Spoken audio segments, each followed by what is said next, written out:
힘들어요? 네, 힘들어도 우리가 이제 열심히 이제 달려야 됩니다. 이제 4월은 중간고사를 위한 달이에요. 딴 거 없어요.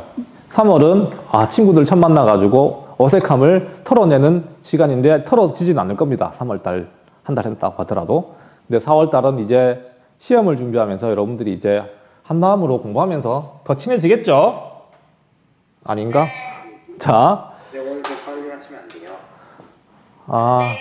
빨리 맞춰볼게요, 일단. 지금 통과라서 마음의 준비가 필요해요, 쌤. 통과가 어때? 통과가 재밌지 않나? 통과. 무서워요. 통과쌤이 무섭다고? 네. 통과쌤이 무서워? 네? 통과쌤이 누구시지? 난 첫인상이 무서웠어요. 최혜정 최혜정쌤. 왜 무섭지? 너네는 무섭게 느껴지는구나. 쌤 비밀이에요.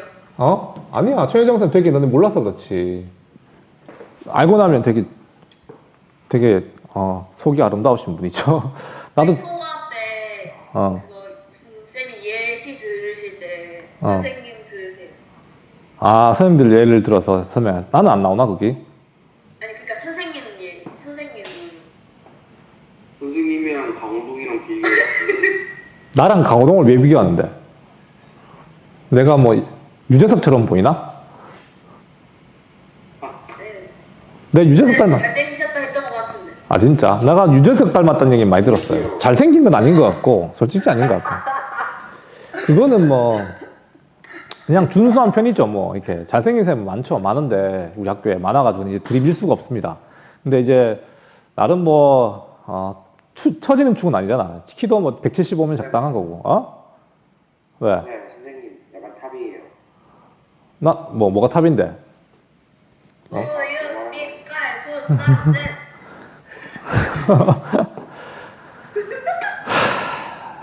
고마워요. 어쨌든 예나야. 이 피곤한 이제 6교시 맞죠? 자, 가봅시다. 계속 요거 이제 이 이모군란 전까지만 얘기하고 마칠게요. 이제 오늘 얘기할 4번의 개화정책 추진에 대한 반발은 얘기할 게 너무 많아요. 너무 많아서 뒤에 이제 이모군란 뒤에 여기에 나오잖아. 지금 봐봐라. 이모군란 나오거든. 저거 얘기하려면 저 1시간 넘게 걸립니다. 저거 얼마 되지도 않는 거 저거 얘기하려면. 알겠습니까? 너네 짧게 얘기하면 할 거 없지만 이거 뜯어보면 정말 재밌는 게 많거든요. 나 이모군란 되게 중요하다 생각해요. 우리가 신민지로 가는 첫 걸음은 이모군란이야. 이모군란 다른 나라가 침략해오나 이것도 아니었어 사실. 물론 뭐 청나라 군대가 이제 투입된 건 사실이지만 사실 우리가 이제 신민지로 가게 된 가장 첫 번째는 이모군란 때문이라고 나는 생각해요. 이거는 아무것도 아니야 사실. 알겠습니까? 그러니까 왜 그런지는 내 생각을 들어봐. 다음 시간에 할 테니까. 일단 개화정책 추진에 대한 반발. 적과죠. 개화. 나는 칠판을 적고 나면 되게 뿌듯해요. 뭔가 했다는 느낌이 들거든. 칠판에 많이 적어가지고. 책? 근데 뭐라 적으시는 거예요? 뭐? 개화정책? 네? 대한 반발. 이럴 필요 없는데. 그래도 뭔가 있어 보이지 않습니까? 자, 자 일단은 봅시다. 이 개화정책 우리가 이제 여태까지는 개항하고 그 다음에 개화파가 형성되고 걔네들이 분화되는 과정까지 봤어요. 그러면 얘들아 이게 완전히 시대가 뒤집힌 거예요. 우리가 1860년대까지만 하더라도 흥선대원군이 세국정책 내걸면서 뭐 서양에 대한 어떤 적대감을 높여가는 시기였다가 1870년대 와가지고 갑자기 막 나라 정책이 뒤바뀌었습니다. 개화정책으로. 그러면 당연히 여기에 대한 반발하는 세력은 없었을까? 당연히 있었겠죠. 알겠습니다. 그에 대한 얘기예요. 그러니까 우리가 참 흥선대원군 시절은 개혁을 하면서 나름대로 내정개혁을 추진하면서 가장 많이 반발했던 세력은 사실은 양반들이었거든요. 근데 양반들은 흥선대원군의 어떤 개혁 정책에 대한 어떤 반대가 당연히 있을 수밖에 없었지만 전반적으로 서양에 대한 어떤 그 적대감 이런 거는 공감하는 거였거든요. 이해됩니까? 그러니까 되게 좀 양가성이 있었던 시대였어. 이게 외교 정책 자체를 갖다가 반대하진 않았지만 내정개혁에 대한 어떤 반대 운동이 되게 심했던 게 흥선대원군 시절이라면 고종 시절에는 이 외교 정책 자체를 갖다가 양반들과 맞지 않은 정책을 펴고 있다 보니까 거기에 대한 반발이 일어났던 거였지. 자, 그래서 일단은 위정척사라고 부르는데, 그래서 이걸 갖다가 뭐라고? 위정척사. 네, 들어봤을 거야. What? 위정척사. 위정척사에 대해서 한번 알아봅시다. 알겠습니까? 그래서 개화정책을 반대하는 세력을 갖다가 위정척사 세력이라 불러요. 개화파의 반대 뭐라고? 개화파의 반대? 홍어파. 아니, 그러니까 너네 헷갈리지 말라니까. 개화파의 반대는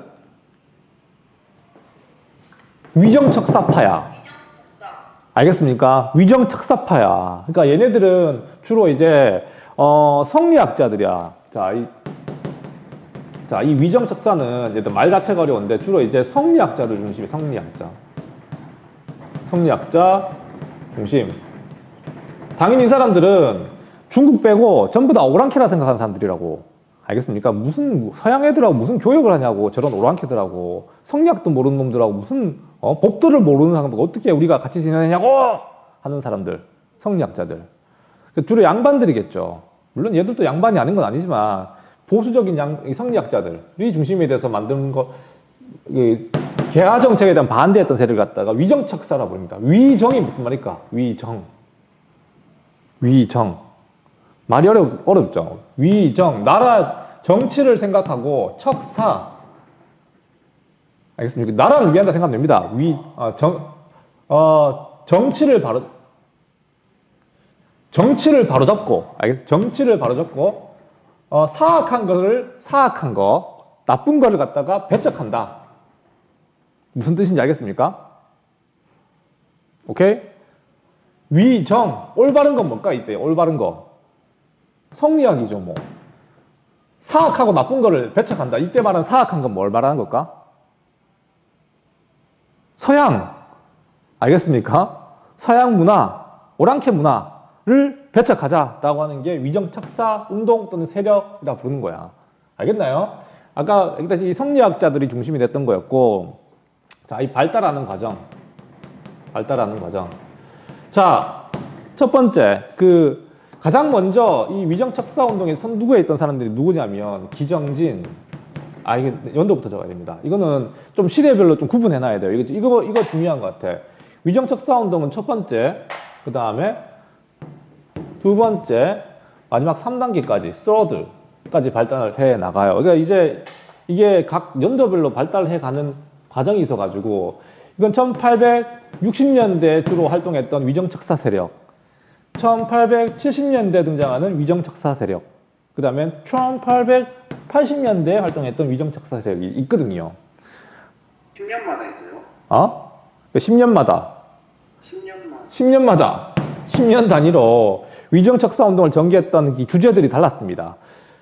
자, 봅시다. 차근차근 볼게요. 자, 이제 요거 하고 맞춰야 될 것 같은데. 자, 위정척사 세력이 누군지. 자, 일단은 1860년대 우리가 개항했을 때 아니야?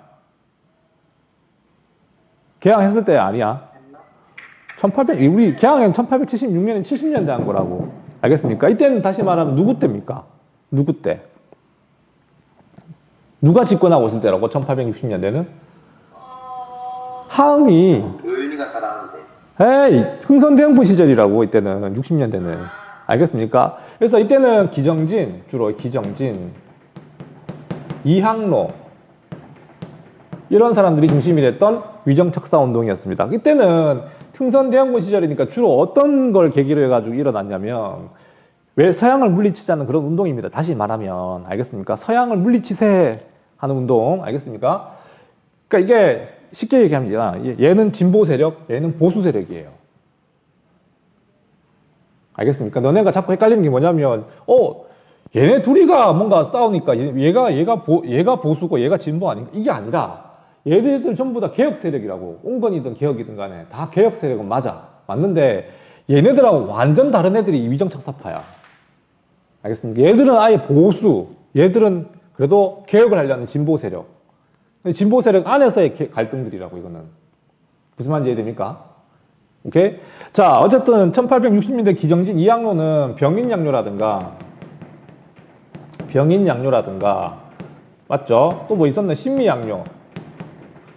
양료를 거치면서 활동했던 사람들이라고. 그냥 이때는 그냥 집권 세력이었습니다. 이 사람들이. 흥선대원군 시절이니까. 맞죠? 자, 어쨌든 흥선대원군과 함께 흥선대원군을 갖다가 대원군의 외교 정책에 대해서는 지지했겠죠, 당연히. 지지. 알겠습니다. 외교 정책에 대한 어떤 지지는 해줬단 말이야. 근데 문제는 이제 1870년대지. 이때는 무슨 일이 발생하나? 우리가 드디어 개항했던 시기라고, 개항. 그래서 개항을 반대했던 세력이야. 우리가 지난 시간에 계속 배웠던 내용은 개화파들이 어떻게 만들어졌고 이 사람들이 어떻게 집권하는가의 문제였지. 맞죠? 근데 고종이 집권하고 난 뒤에는 이 사람들이 막 주인공이 돼가지고 이 개화 정책을 펴나갔었어요. 근데 흥선대원군이 물러나고 난 뒤에 고종이 집권하고 난 뒤에는 이제는 자기를 개항을 반대해야 되는데 이제 이 사람들이 야당이 된 거예요, 실제로. 알겠습니까? 권력에서 물러나 버렸죠. 그래서 고종에 대한 어떤 개화 정책에 대한 전반적 반대 운동을 벌였던 사람들이라고, 이 사람들이. 무슨 말인지 이해됩니까? 대표적인 사람이 누굴까요? 1870년대에 개항 반대 운동을 벌였던 사람. 개항. 아는 사람이야. 사실은 이 사람은 내가 저번에 설명했다시피 고종이 집권하는데도 사실 도움을 줬어. 흥선대원군이 물러나는데 결정적 역할을 했었고, 또 고종의 어떤 집권에도 큰 역할을 했던 사람이긴 한데, 근데 고종이 하는 외교 정책에 대해서는 절대 반대했던 사람이었다고. 뭐라고? 누굴까요? 들어봤지 않나? 최익현. 들어봤잖아. 맞죠? 이 사람은 이향로의 제자였습니다. 제자라고. 라인이야, 라인. 어쨌든 최익현은 통상수교 반대. 응? 자, 고종의 강화도 조약 보이나? 체결 반대를 하면서 안 잘렸죠. 내가 좀 넓혀줄게. 슈아. 넓어졌죠? 글자는 더 작아졌지? 괜찮나? 혼자서 지금 카메라 조정 다 하면서 하고 있습니다. 어쨌든 1870년대에는 고종이 추진했던 강화도 조약이라든가 개항 정책 자체를 갖다가 반대하면서 일어났던 그 척사 세력을 말합니다. 척사파를 말하는 거였고, 실제로 이 최익현이 되게 유명한 상소문을 올리죠. 지부 복걸, 나도 이게 너무 길어서 기억이 안 난다. 척화의소라고 하는 상소문을 올려가지고, 이게 되게 유명한 사건인데, 얘들아. 이 사람이, 그때 이제 나이가 좀 많았었거든요, 이미. 나이가 많았는데, 이 보수 세력이 어떻게 이제 개화 정책에 대해 반대했냐면, 대표적인 사람이 최익현의 사람은 광화문에 돗자리 딱 깔아놓고, 그 사람들 많은 데 있잖아. 너네 서울 강화 앞에 가봤습니까? 세종로 앞에? 아니요, 아직 못 가봤어요. 서울을 못 가봤구나. 거기가 어떤 데냐면, 우리 현곡 대로 같이 있잖아. 현곡 이거 몇 차선이고, 그거 엄청나게 큰 도로잖아, 맞지? 그때도 광화문 앞에는 되게 큰 길거리였습니다.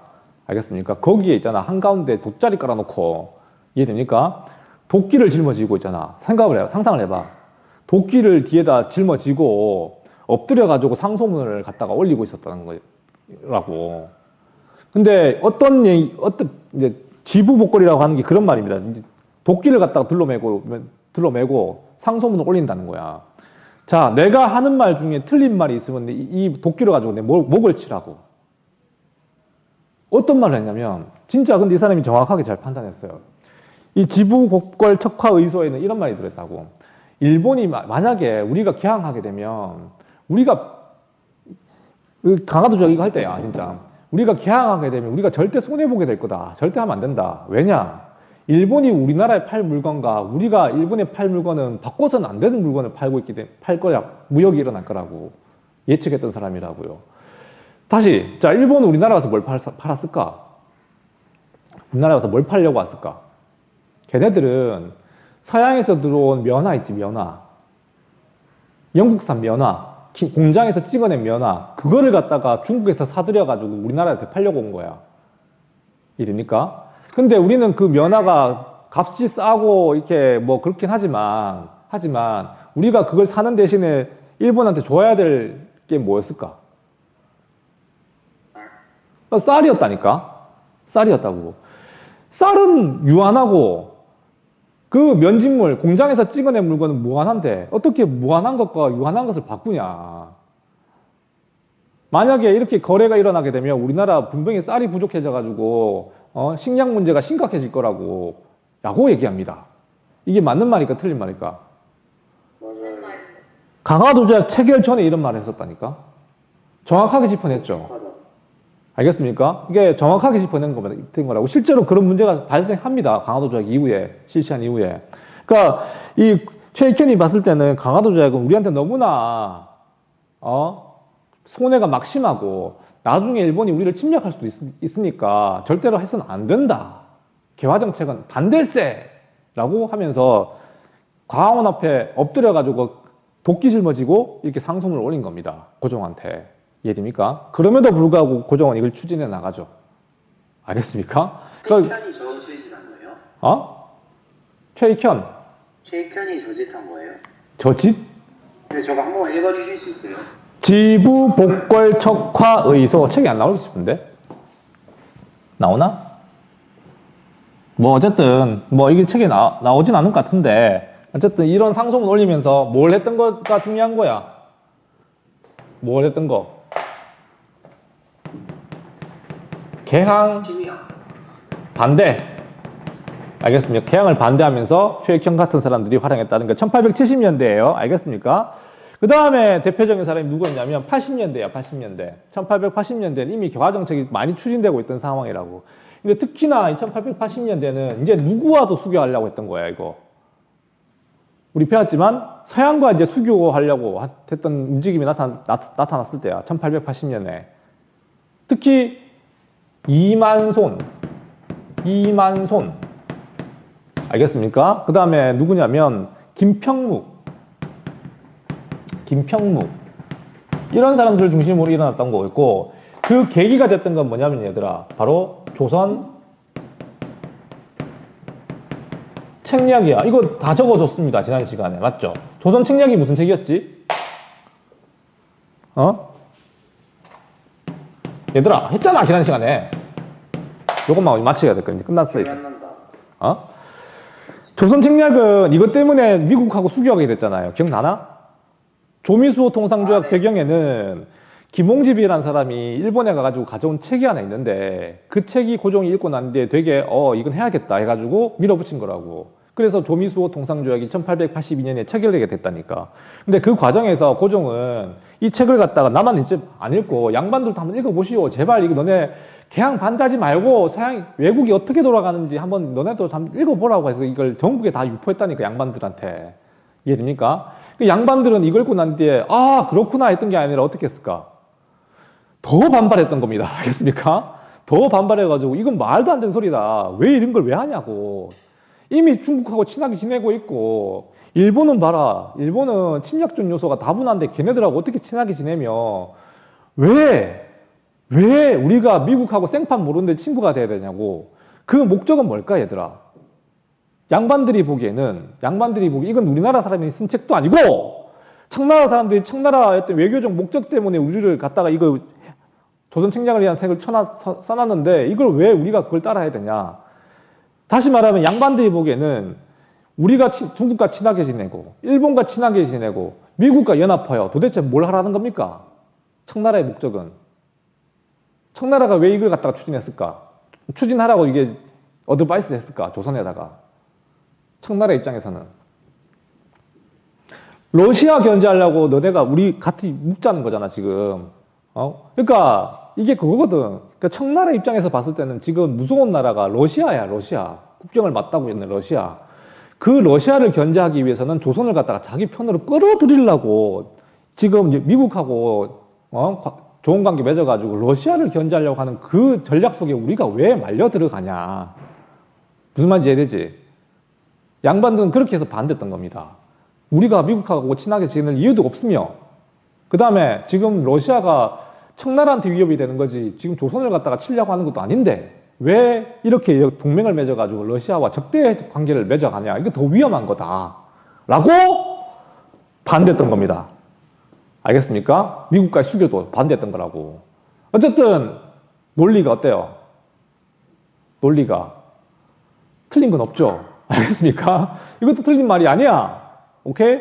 우리가 개화 정책을 추진해야 하는 것도 일리가 있어. 이렇게 우리가 문 닫아 걸고 계속 있다가는 결국엔 서양한테 잡아먹힐 것 같고, 근데 또 이 사람들 말 들어봤을 때는 그 사람들 다 침략적 요소 때문에 자국의 이익 때문에 하자는 건데 왜 이걸 우리가 또 해야 되냐, 개화 정책 필요 없다라고 하는 주장이었다고. 보수와 개혁 세력의 이런 충돌들, 여러분들은 어떻게 판단합니까? 알겠나요? 자, 여기까지 하고요. 학교 와서 계속 나갑시다. 다음 시간에 이모곤란입니다. 이모곤란 얘기 여기까지 합시다. 고생했어요. 좀 많이 나갔네요, 오늘. 안녕히 계세요. 안녕. 유튜브에 올려놓을게요, 이거. 네. 나.